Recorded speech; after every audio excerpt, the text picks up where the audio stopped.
Good afternoon, everybody. Welcome back to Sacred Sundays. I'm going to read Deuteronomy chapter 22 today. Here we go.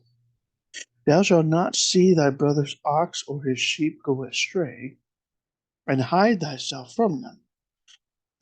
Thou shalt in any case bring them again unto thy brother.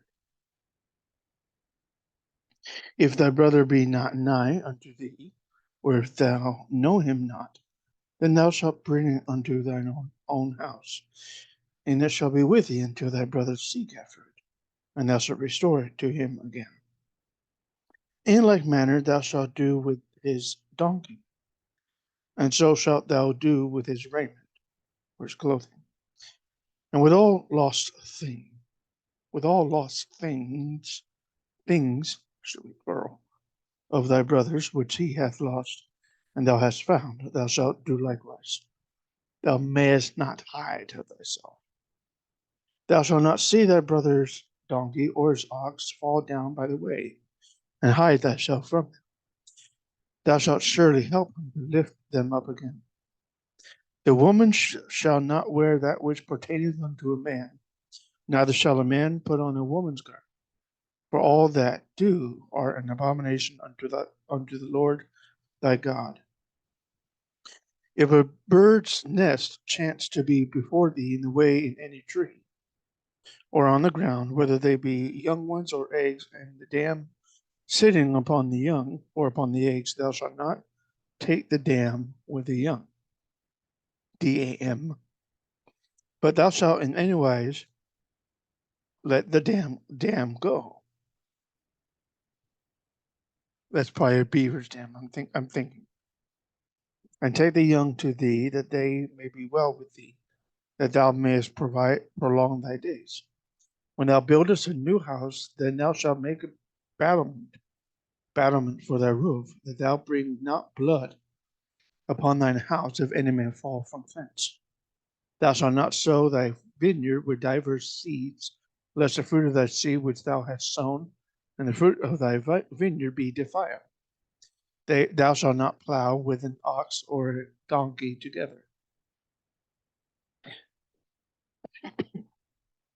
Excuse me. Thou shalt not wear a garment of divers sorts, as of woolen and linen together. Sorry. Thou shalt make the fringes upon the four quarters of thy vesture, wherewith thou coverest thyself.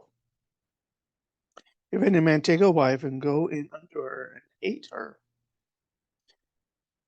giving occasions of speech against her, and bring up an evil name upon her, and say, I took this woman, and when I came to her, I found her not a maid, not a virgin.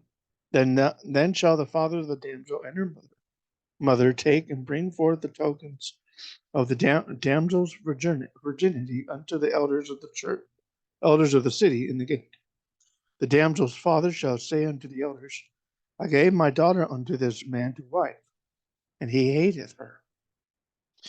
Lo, he hath given occasions of speech against her, saying, I found not thy daughter a maid, and yet these are the tokens of my daughter's virginity.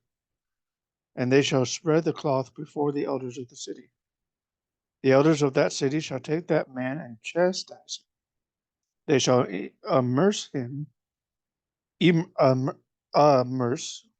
word, verse 19, immerse, 22:19, fine him. Okay, immense, that's an interesting one. Shall immense him or fine him 100 shekels of silver, and give them unto the father of the damsel, because he hath brought an evil name upon the virgin of Israel, and she shall be his wife. He may not put her away all his days.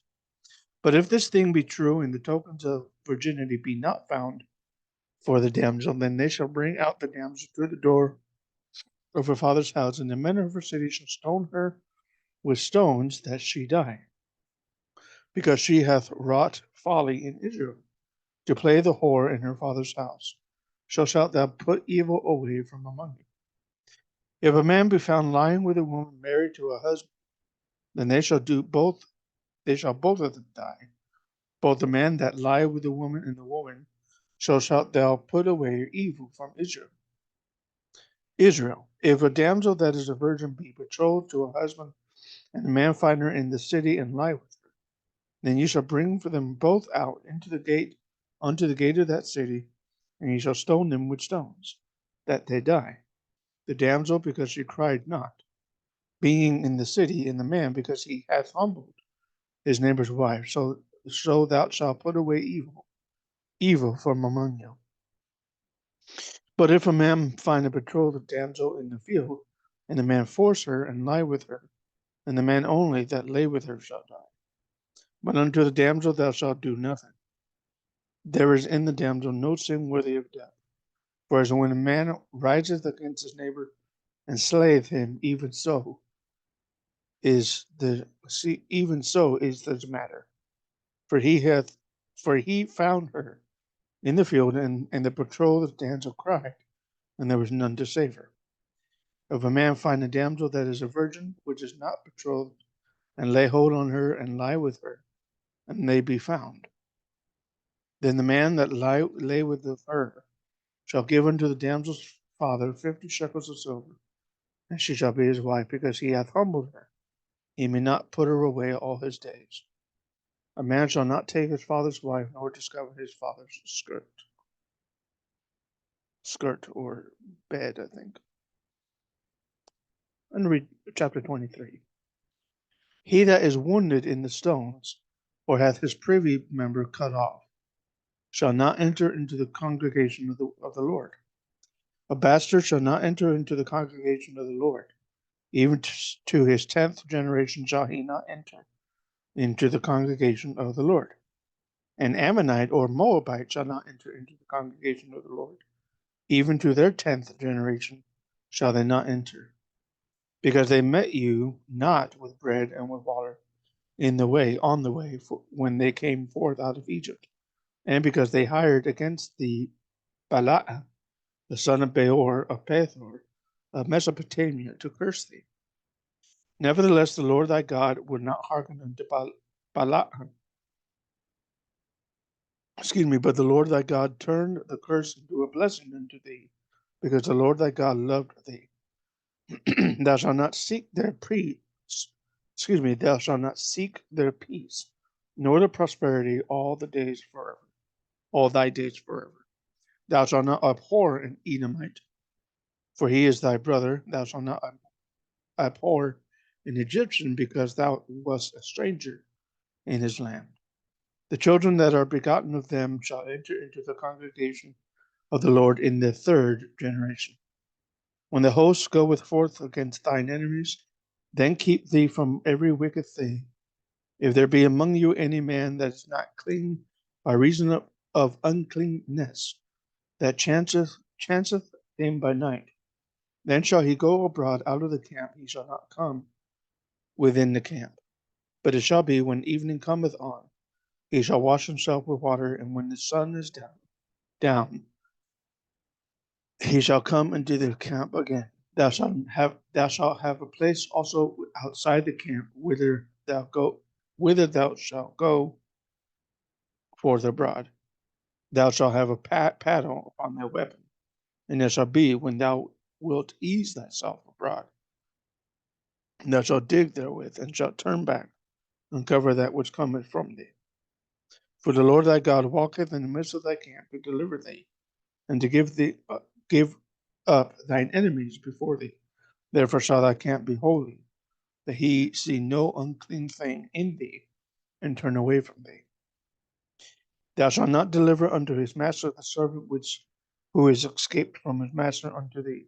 He shall dwell with thee, even among you, in that place which he shall choose, in one of thy gates, where it liketh him best.